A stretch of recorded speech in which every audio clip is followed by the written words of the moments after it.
لله رب العالمين الرحمن الرحيم مالك يوم الدين إياك نعبد وإياك نستعين اهدنا الصراط المستقيم صراط الذين أنعمت عليهم غير المغضوب عليهم ولا الضالين آمين. الحمد لله الذي نور عقولنا وضمائرنا وبصائرنا لنور الهداية والتقوى. الحمد لله الذي نور مساجدنا بالأذكار وبالآداب وبحضوركم الجميل. الحمد لله وما توفيقي ولا اعتصامي إلا بالله عليه توكلت وإليه أنيب. وأشهد أن لا إله إلا الله وحده لا شريك له له الملك وله الحمد يحيي ويميت بيده الخير وهو على كل شيء قدير وإليه المرجع والمصير. ربنا عظيم في ذاته وعظيم في قدرته وعظيم في كل شيء. وأشهد أن سيدنا وعظيمنا وملاذنا وقرة أعيننا محمدا عبده ورسوله الذي لا نبي ولا رسول بعده، بلغ الرسالة وأدى الأمانة ونصح الأمة وكشف الأمة وجعلنا أسعد ناس على وجه الأرض بأمرين عظيمين: القرآن والسنة. القرآن هو كتاب الله فيه الأحكام والقصص، والسنة أحاديث المصطفى عليه أفضل الصلاة والسلام. يا رب بالمصطفى بلغ مقاصدنا واغفر لنا ما مضى يا واسع الكرم. الصلاة والسلام عليك يا من بعثك الله تعالى رحمة للعالمين. روحي فداء يا رسول الله لقبر أنت ساكنه. أرواح الرؤساء، أرواح الملوك، أرواح رؤساء الكفار والغرب فداء لك يا رسول الله، وأرواحنا فداء لك يا رسول الله. أخرجت الناس من الظلمات إلى النور، إلى نور الإسلام، إلى نور الوحدة، لأنك خلقت من نور الله. ذات يوم قال يا إلهي مما خلقتني، فقال قبضت من نوري، فقلت لها كوني حبيبي محمدا. الصلاة والسلام عليك يا رسول الله. ورضي الله تعالى عن سادات ديننا وأمراء المسلمين على التحقيق، وخصوصا الخلفاء الأربعة الراشدين المهديين أبي بكر وعمر وعثمان وعلي، والستة الباقية من العشرة المبشرة بالرضوان، وكافة الصحابة والقرابة وأهل بيت النبوة والرسالة، فمن تبعهم بإحسان وسار على نهجهم وتخلق بأخلاقهم وأحيا سيرهم بيومنا هذا إلى يوم اللقاء، إلى يوم المحشر، فرضوان الله تعالى عنهم وعنا أجمعين. أما بعد فيا أمة الإسلام ويا حراس العقيدة، يا من آمنتم بالله ربا وبمحمد نبيا وكنتم خير أمة أخرجت للناس تأمرون بالمعروف وتنهون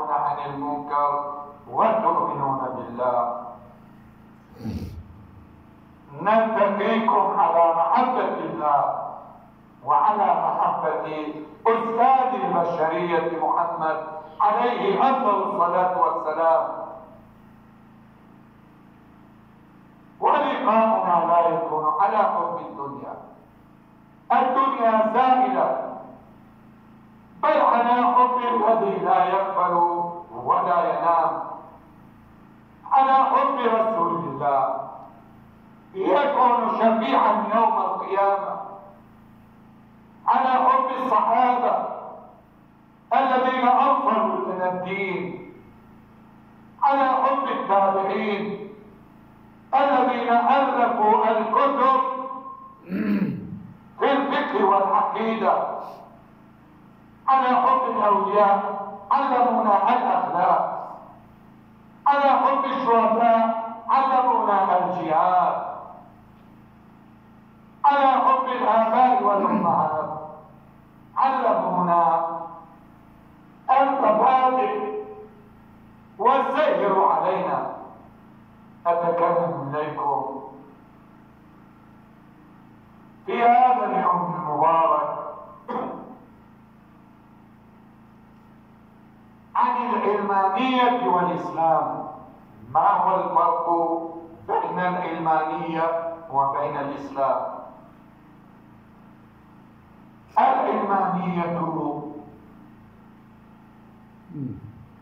تهدف إلى الحرية، إلى الحرية المطلقة، والإسلام يهذب الإنسان في حياته. العلمانية لا تفرق بين الدين والسياسة، العلمانية تعطي الحرية للبشر. دول أوروبا والدول العربية الآن والدول الإسلامية الآن كلها على مبدأ العلمانية. العلمانية تفضل حرية البشر على الدين أو على الدين. البنت تملك نفسها وتزيل غشاء مكارتها في أي وقت شاءت، والإسلام نظم للبنت الزواج في سن معين. البنت تتزوج وعلى سنة الله ورسوله. العلمانية الآن أعطت للبشر الحرية. العلمانية تحترم كل الملابس إلا الحجاب. العلمانية تحترم كل الكتب إلا القرآن. العلمانية تحترم كل الأماكن إلا المساجد.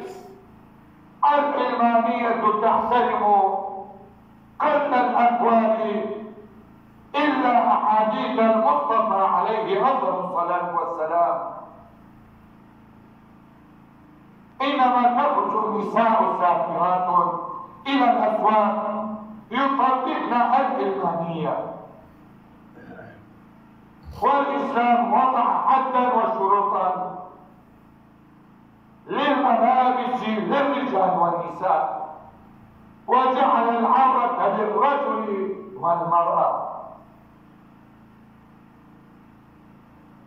الإسلام يأمر بالحرية، بالديمقراطية، بحرية الرأي، ولكن على حساب القرآن.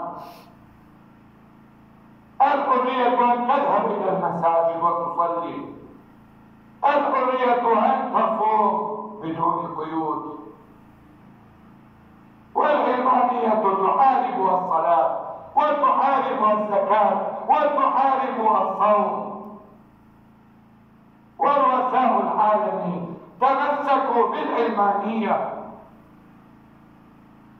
انظروا إلى الإيران، الملاهي موجودة،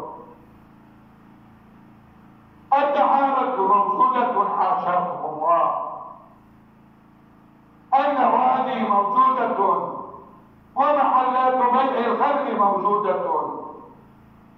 هذه الأمور كلها باسم العلمانية.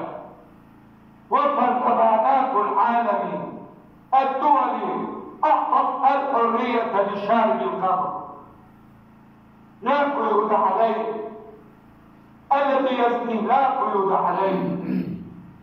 والإسلام صان الرجل والمرأة بالزواج ليس بالزنا. من زنى أو شرب الخمر نزع الله منه الإيمان، كما ينزع الإنسان القميص من رأسه. لا إيمان لشارب الخمر. والعلمانية تقول يجوز للإنسان أن يشرب الخمر وفي أي وقت شاء وفي أي مكان شاء. العلمانية تحارب المساجد حتى تحارب الكنائس. انظروا إلى دول الغرب، لا مبدأ لهم بالنسبة للتوراة والإنجيل. يحاربون التوراة ويحاربون الإنجيل ويحاربون القرآن ويحاربون الزبور الذي نزل على سيدنا داود. البنت عندما تخرج إلى الشارع وهي سافرة، الإسلام لم يأمر بهذا، ولكن العلمانية تحترم كل الملابس إلا الحجاب. في دول الغرب لا يجوز للمسلمة أن تدخل إلى المدارس أو تدخل إلى الدوائر وهي محجبة، بل عليها أن تخلع الحجاب حتى تمارس عملها في الدوائر. والإسلام صان المرأة من الوحوش، من أناس لا يحترمون الله. العلمانية مبدأ وضعوها ضد الإسلام، ضد مبادئ الإسلام، ضد أحاديث المصطفى عليه أفضل الصلاة والسلام. يا أحباب رسول الله، العلمانية تنزع الاحترام بيننا. الأب لا يستطيع أن يحاسب بنته، الأب لا يستطيع أن يحاسب ابنه، البنت تتصرف كما تشاء، تزني وتختلط مع الرجال. الأب لو حاسبها البنت يجوز لها أن تشتكي في مراكز الشرطة. هذه هي العلمانية. العلمانية أن تمشي البنت في الشوارع وصدرها خارج الملابس. العلمانية أن لا نذهب إلى المساجد إلى التكايا ولا نذكر الله تعالى. والعراق بعد سقوط العثمانيين انتشرت الملاهي باسم العلمانية، انتشرت النوادي باسم العلمانية، وانتشرت السرقة باسم العلمانية، وانتشرت اللبس القصير باسم العلمانية. ألا لعنة الله على العلمانية. العلمانية لا تفرق ولا تحترم دين الإسلام. الإسلام يأمرنا أن نعبد الله، والعلمانية تأمرنا أن نعبد النساء.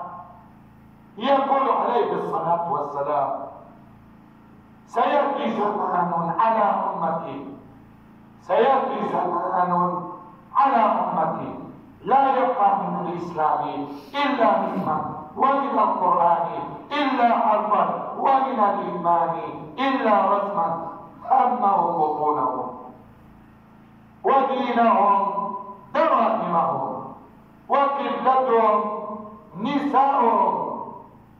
العلمانية تأمرنا أن نعبد النساء من دون الله. المرأة عندما تخرج سافرة خارج بيتها هل ننسب هذا العمل إلى الإسلام؟ كلا، بل إلى العلمانية الفاشلة. والدول العربية والإسلامية قاطبة لا تحترم دين الإسلام. انظروا إلى ملابسهم، انظروا إلى مساجدهم. قبل الآذان المساجد تفتح، وبعد الآذان المساجد تغلق. كل هذه الأمور من العلمانية. والإسلام أمر المرأة أن لا تتزين إلا لزوجها، لا أن تتزين المعلمة في المدارس، لا أن تتزين المدرسة في المدارس، لا أن تتزين الموظفة في الدوائر أمام الناس علنا، لا أن تخرج البنت سافرة إلى الأسواق. هذا ظلم عظيم بحق الله وبحق دين الله وبحق الإنسانية. وهذه البنت تظلم نفسها إنما لا تمارس شعائر الإسلام. واليوم فرضوا على الإخوان العلمانية لا احتراما لدين الإسلام، مزقوا الدين. العلماء أصبحوا في مؤخرة الأمة، وهذا أمر عجيب. انظروا إلى أسواقنا، الخمور تباع والزنا فشى في أرجاء الناس، الدعارة كل شيء يضرب دين الإسلام. أوجدوه في العراق، أوجدوه في الكويت، أوجدوه في تركيا، حتى إيران تدعي أنها دولة إسلامية. الزنا والفساد انتشر في إيران والبوسنة والهرسك والأردن. اذهبوا إلى أي دولة الموظفة سافرة والبنات سافرات في الأسواق. حاربنا الحجاب وحاربنا مبدأ الإسلام وحاربنا المساجد. أغلب الناس لا يأتون إلى المساجد، نائمون في بيوتهم. هل هذا معقول؟ ألا هذا من العلمانية؟ ألا لعنة الله على كل إنسان تدعي العلمانية وتتمسك بمبدأ العلمانية. الأب لا يحاسب بنته، والبنت لها حقوق كالرجال، المرأة لها حقوق كالرجال. المرأة تستطيع أن تطلق نفسها في العلمانية. هل هذا معقول؟ والإسلام جعل الحرية للرجل، جعل الكلمة للرجل. الرجل هو السيد البيت، هو السيد الموقف. نعلة الله على العلمانية. ومن أوجد العلمانية أيها الأحبة ديننا عظيم ورسولنا عظيم وربنا عظيم ونحن أمة عظيمة. علينا أن نتمسك بالدين الحنيف. بهذا القدر نكتفي. أرجو الله تعالى أن يوفقنا وأن ننظف قلوبنا وأدمغتنا من أفكار العلمانية. آمين آمين، والحمد لله رب العالمين. وبعد أعوذ بالله من الشيطان الرجيم. بسم الله الرحمن الرحيم. وقل رب اغفر وارحم وأنت خير الراحمين. آمين. اللهم يا مجيب السائلين وقابل التوبة من التائبين